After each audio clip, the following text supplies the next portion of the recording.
ధర్మ సమాజ్ పార్టీ వ్యవస్థాపక రాష్ట్ర అధ్యక్షులు గౌరవ శ్రీ డాక్టర్ విశారదన్ మహారాజ్ గారు తన ఆదేశాల మేరకు మొన్న 16వ తారీఖున ప్రింట్ అండ్ ఎలక్ట్రానిక్ మీడియా ద్వారా ఈ రాష్ట్ర ప్రభుత్వానికి తెలంగాణ సమాజానికి ఒక విషయాన్ని తెలియజేయడం జరిగింది.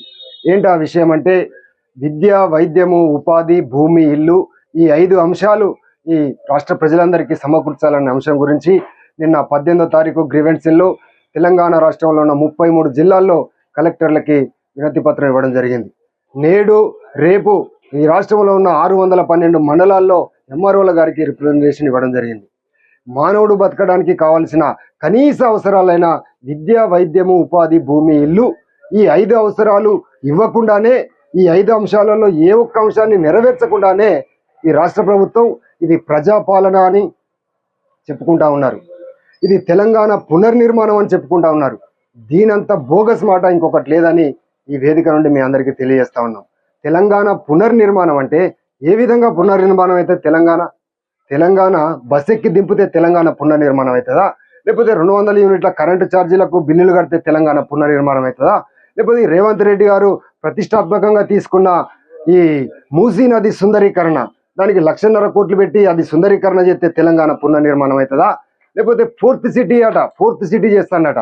4th సిటీ ఎవరిని అడిగండి మిమ్మల్ని? ఎందుకోసం చేస్తాను? నీ పని వెనక ఎవరి ప్రయోజనాలు దాగి ఉన్నాయి? దాని ద్వారా తెలంగాణ పునర్నిర్మాణం అవుతుందా? ఈ పచ్చి బోగస్ మాటలు, ఈ ప్రభుత్వం చెప్పే ఈ మాటల్ని నమ్మొద్దని ఈ ప్రజానికానికి తెలియజేస్తా ఉన్నాను. ఈరోజు ప్రజాపాలన విజయోత్సవ సభ నిర్వహించుకుంటారు. ఇది ఎంత విడ్డూరం! ఇది చాలా తప్పుడు సంకేతాన్ని ప్రజల్లోకి తీసుకుపోయే ప్రయత్నం చేస్తూ ఉంది ప్రభుత్వం.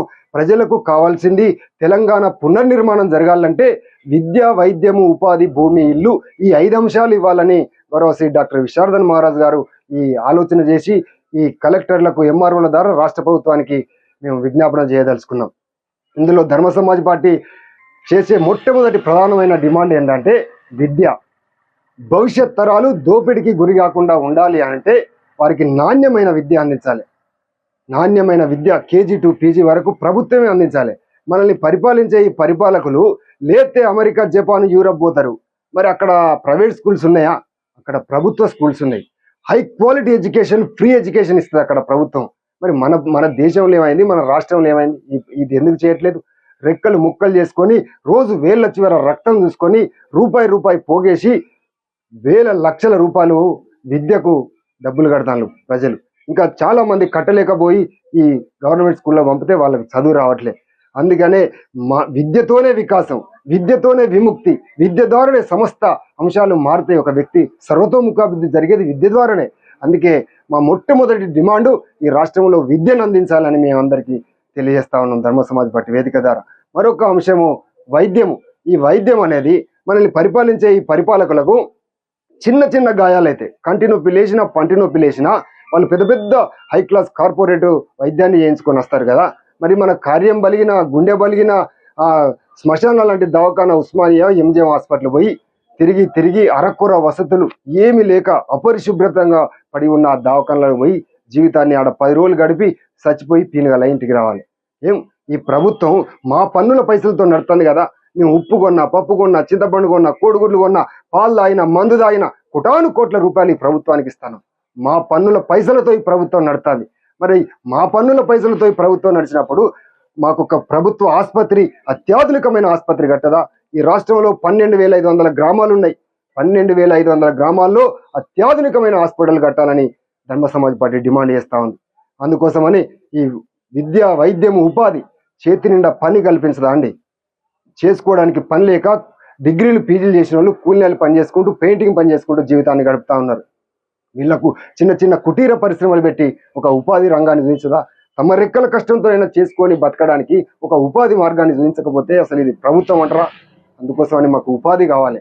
అదేవిధంగా భూమి కావాలి. అర్హత కలిగిన పేదలందరికీ 1 ఎకరం సాగునీటి కలిగి వసతి కలిగిన భూమి కావాలి. తద్వారా తను గౌరవంగా బతకడానికి ఒక అవకాశం ఉంటుంది. తనలో మంచి పంటలు పండించుకొని పెస్టిసైడ్ రహిత పంటలు పండించి ఆరోగ్య సమాజాన్ని కూడా తయారు చేస్తాడు భూమి నిరుపేదలకు ఇస్తే. అందుకోసమని భూమి కావాలి, ఎకరం భూమి. ఆ తర్వాత ఇల్లు కావాలి. ఎంతో మంది కిరాయిలు కట్టలేక ఎక్కడెక్కడో కిరాయి కొంపల్లో ఉంటూ తమ జీవితాన్ని, చాలా డబ్బులను అక్కడనే వృధా చేసుకుంటూ బతకాల్సి వస్తుంది.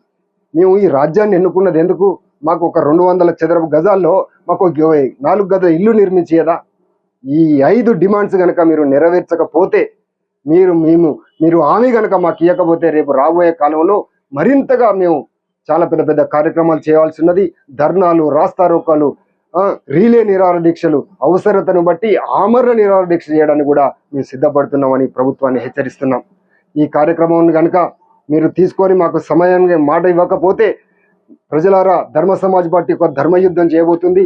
ఈ పోరాటంలో మీరు కూడా భాగస్వాములై మాతో ప్రయాణం చేసి మా పోరాటానికి కనుక మీరు మద్దతు వస్తే ఈ ప్రభుత్వం మెడలు వంచి మనం కోరుకున్న ఈ 5 అంశాలను అతి త్వరగా మనం నెరవేర్చుకోగలుగుతామని మీ అందరికీ తెలియజేస్తూ, మా కార్యక్రమంలో మీరు కూడా భాగస్వాములు కావాలని కోరుకుంటూ మీ అందరికీ నమస్కారాలు తెలియజేస్తున్నాను. జై భీమ్.